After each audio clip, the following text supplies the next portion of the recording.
On the phone with us right now is Kentucky's Secretary of State, Michael Adams. Secretary Adams, thank you so much for taking a few minutes on this busy election day. My pleasure. So, Secretary, what has your office seen today for voter turnout thus far?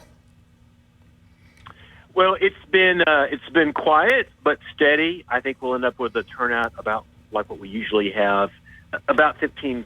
That's what we've had the last couple of primaries. I think that's about what we'll hit today. I wish it were higher, but we'll take what we can get.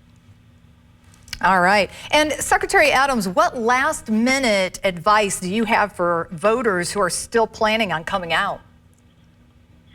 Well, go to our website, govote.ky.gov, and you can see what options you have available for voting locations. You can see your sample ballot. That way you can be informed when you show up as who's going to be on your ballot. Maybe vet those people before you go vote. And make sure you bring a photo ID. We did put through a photo ID to vote requirement 4 years ago, and that's still on the books. Mm-hmm. Absolutely.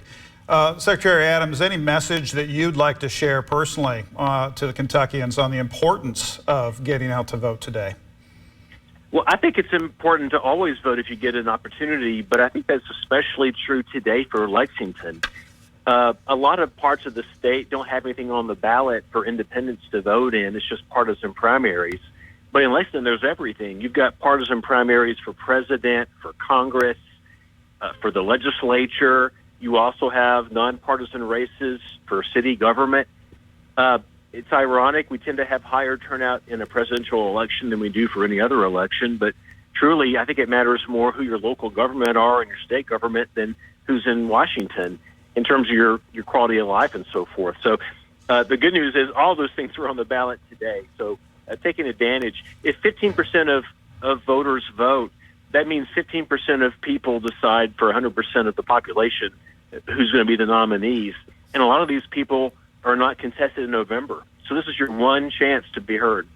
Well said. Mm-hmm. Secretary Adams, thank you so much for your time on this very busy day. And we appreciate you and your team and your efforts to keep our election day running smooth. Thank you, sir. You bet. Thanks so much.